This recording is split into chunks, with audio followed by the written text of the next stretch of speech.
ಅಲ್ಲಿಂದ ಇದೆ ಅನ್ಕೊಂಡ್ ಬಂದೆ. ಇಲ್ಲಿ ಇಟ್ಕೊಳ್ಳೋಣ ಅನ್ನಷ್ಟರಲ್ಲಿ ತೆಗೆದು ಬಿಟ್ಟಿದ್ದಾರೆ. ನಮ್ ದೇಶ ರೀ, ನಾವು ಕೊಟ್ಟಿರೋ ದೇಶ ಇದು. ಮೋಸ, ದ್ರೋಹ, ವಂಚನೆ, ದಗಲ್ಬಾಜಿ ಈ ಹೋರಾಟ ಮುಂದುವರಿಯುತ್ತದೆ.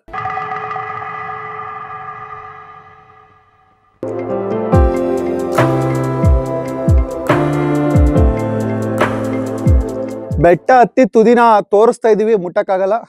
ಲಾಜಿಕಲಿ ಅಲ್ಲ, ಮ್ಯಾಜಿಕಲಿ ಗೋಪುರ ಮುಟ್ಟಿಸ್ತಾ ಇದೀವಿ ಇವ್ನ ಕೈಯಲ್ಲಿ.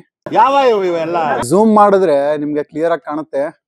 ಅಲ್ಲಿ ಸಿಡ್ಲು ಹೊಡಿಯುತ್ತೆ ಗೋಪುರಕ್ಕೆ ಅನ್ನೋ ಕಾರಣಕ್ಕೆ ಸಿಡ್ಲು ಕ್ಯಾಚಿಂಗ್ ಆಂಟೆನಾ ಹಾಕಿದ್ದಾರೆ. ಸಿಡ್ಲು ಕ್ಯಾಚಿಂಗ್ ಆಂಟೆನಾ ಹಾಕಿದ್ದಾರೆ. ಇಲ್ಲೂ ಹಾಕಿದ್ದಾರೆ, ಇಲ್ಲೂ ಹಾಕಿದ್ದಾರೆ.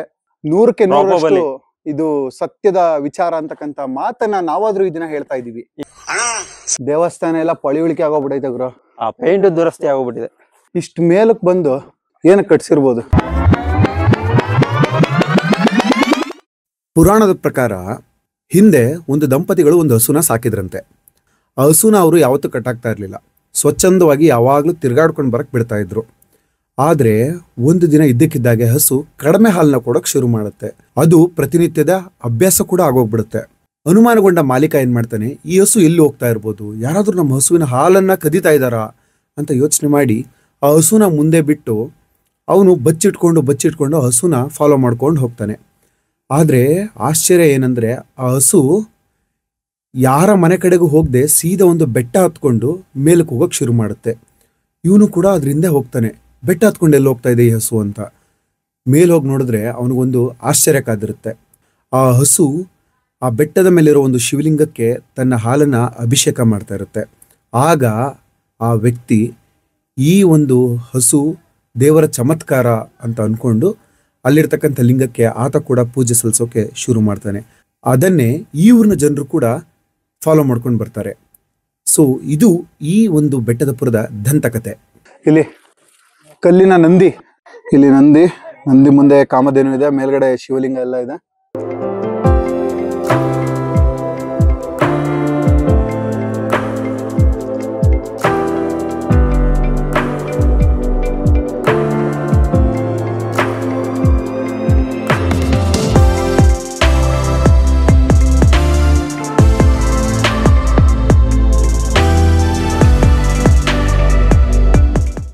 ಕಬ್ಬಣದ ಬಾನಿ ದೊಡ್ಡದೊಂದು.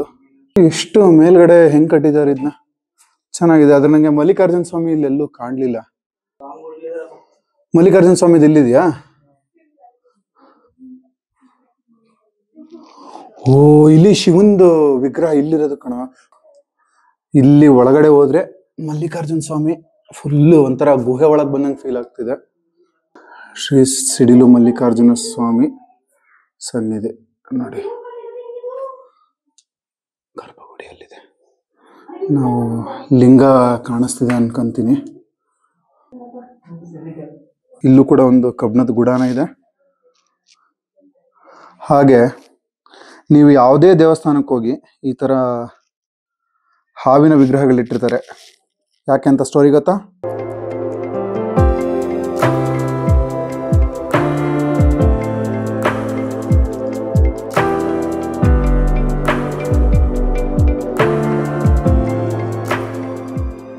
ಸೊ ಇನ್ನೇನು ಆ ಜಾಗಕ್ಕೆ ಹೋಗೋಣ ಅಂತಿದ್ವಿ, ಆದ್ರೆ ಜೇನು ನೊಣವೇ ಮಾತನಾಡಿ ಅಂತೇಳಿ ಇಡಕ್ ಬಂದ್ವು. ಹಾಗಾಗಿ ಪ್ರೋಗ್ರಾಮ್ ಕ್ಯಾನ್ಸಲ್. 9ನೇ ತರಗತಿ ವಿದ್ಯಾರ್ಥಿಗಳಿದ್ದಾರೆ. ಒಂದ್ ಕ್ವಶನ್ ಕೇಳ್ತೀನಿ, ಹೇಳ್ತೀಯಾ? ಹೇಳಿ. ಎಬ್ಬುಲಿ ನಾನು. ಕರ್ನಾಟಕದ ನಾಡಗೀತೆ ಬರ್ದವ್ರು ಯಾರು? ನನಗಂತೂ ಆಪ್ಷನ್ ಬೇಕಾ? ಪೂರ್ಣಚಂದ್ರ ತೇಜಸ್ವಿ, ಗೋವಿಂದ ಪೈ.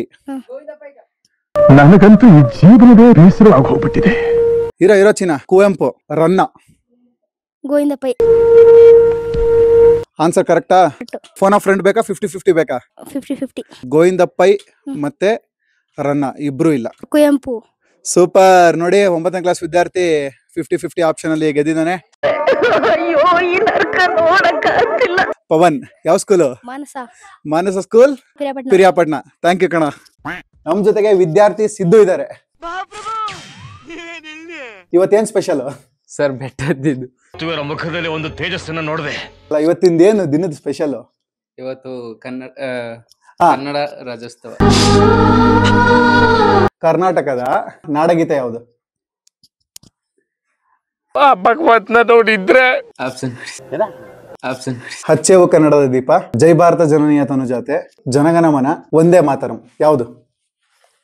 ಜನಮತ್ ಯಾವುದು? ಜನಮತ್ ಜನಮತ್ ಜನಮತ್ ಮೀನಾಕ್ಷಿ ಜನನೀಯ ಎರಡನೇ ಸರ್. ಮೀನಾಕ್ಷಿ ಜೈ ಭಾರತ ಜನನೀಯ ಮಾತು. ಒಂದೊಂದು ಮುತ್ತು ಕಡೆ.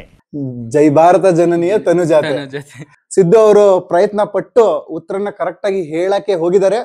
ಅವ್ರಿಗೂ ಕೂಡ ಜೋರಾದ ಚಪ್ಪಾಳೆ. ಹೊಡಿರಿ ಚಪ್ಪಾಳೆ ಹೊಡಿರಿ. ಕನ್ನಡದ ಮೊದಲ ಶಾಸನ ಯಾವುದು? ಅಲ್ಬಿಡಿ ಶಾಸನ. ಮೈಸೂರು ರಾಜರಾಗಿದಾರಲ್ಲ ಅವ್ರದ್ದು ಯಾವ ವಂಶ? ಸರಿಯಾದ ಸೂಪರ್, ಯದು ವಂಶ. ಅಂತೂ ಇಂತೂ ನಮ್ಮ ಹುಡುಗ ಒಂದು ಆನ್ಸರ್ ಕೊಟ್ಟ. ಸೂರ್ಯ ಅವರೇ ಇದಕ್ಕೇನು ಉತ್ತರ ಕೊಡ್ತೀಯಪ್ಪ ಮಿಸ್ಟರ್ ಸೂರ್ಯ? ಜೋರ ಒಂದ್ಸರಿ ಕನ್ನಡ ಮ್ಯಾಗ ಜಯನ್ರಪ್ಪ. ಅಣ್ಣ ಯಾವ್ರವ್ರು? ಕನ್ನಡದಲ್ಲಿ ಇಷ್ಟಪಟ್ಟ ನಟ ಯಾರು ಅಣ್ಣ? Rocking star Yash. ಹಿಂದ್ಗಡೆ ತಲ್ಮಾರು ವಿಷ್ಣುವರ್ಧನ್.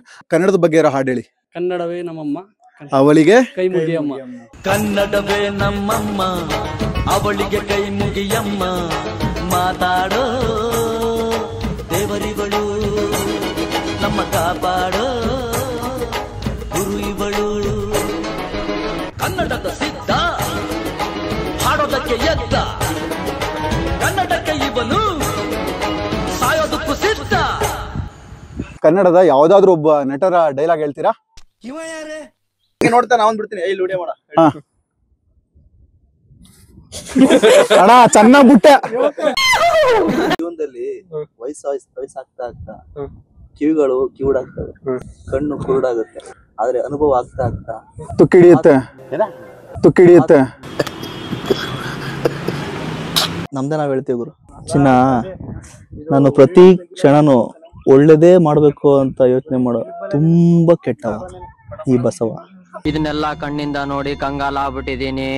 KR ಪೇಟೆ ಬಾಯ್ಸ್ ಇಂದ ಕನ್ನಡಂಬೆಗೆ ಹಾಡು. ಹುಟ್ಟಿದರೆ ಕನ್ನಡ ನಾಡಲ್ಲುಟ್ಟಬೇಕು, ಮೆಟ್ಟಿದರೆ ಕನ್ನಡ ಮಣ್ಣನ್ ಮೆಟ್ಟಬೇಕು. ಬದುಕಿದು ಜಟಕ ಬಂಡಿ, ಇದು ವಿಧಿಯೋಡಿಸುವ ಬಂಡಿ. ಬದುಕಿದು ಜಟಕ ಬಂಡಿ, ವಿಧಿಗಳ ಸೇರಿಸುವ ಬಂಡಿ. ಕನ್ನಡಾಂಬೆಗೆ. ಈ ಒಂದು ಬೆಟ್ಟದಪುರದ ಮೇಲಿನ ಚಾರಣ ಮೀನ್ಸ್ ಟ್ರಕ್ಕಿಂಗ್ ಹೇಗಿತ್ತು ಅಂತ ಕೇಳೋಣ. ಓಕೆ ಬಸವರಾಜ್, ಏನನ್ಸ್ತಮ್ಮ? ಇದು ಒಂಥರ ತುಂಬಾ ಚೆನ್ನಾಗಿತ್ತು ಅಂತ ಹೇಳಕ್ಕಾಗಲ್ಲ. ನಾವು ತುಂಬಾ ಲೇಟ್ ಆಗಿ ಬಂದ್ವಿ. ಬೆಳಗ್ಗೆ ಹತ್ತಿರ ತುಂಬಾ ಚೆನ್ನಾಗಿರೋದು ಅನ್ಸುತ್ತೆ.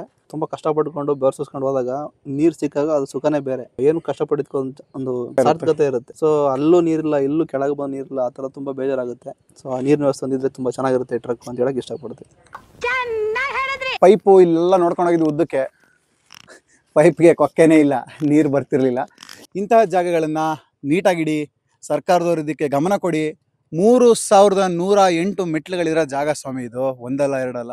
ಆಗಿನ ಕಾಲದಲ್ಲಿ ಹಿಂಗೆ ಕಟ್ಟೋದಿದೆಯಲ್ಲ, ಇಟ್ಸ್ ಹ್ಯೂಜ್ ಅಚೀವ್ಮೆಂಟ್ ಅದು. ಆಗಿನ ಕಾಲದವ್ರು ಮಾಡಿದ್ದಾರೆ. ಇದನ್ನ ಉಳಿಸೋದು, ಬೆಳೆಸೋದು, ಹಾಗೆ ಮುಂದಿನ ಪೀಳಿಗೆಗೆ ಕಳಿಸೋದು ಎಲ್ಲದೂ ಕೂಡ ನಮ್ದೇ ಜವಾಬ್ದಾರಿ.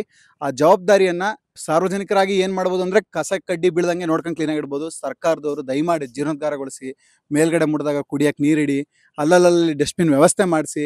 ದಿನ ಬರ್ದೇ ಇರ್ಬೋದು ಜನ, ವಾರಕ್ಕೊಂದ್ಸರ್ನಾದ್ರೂ ಬರ್ತಾರ.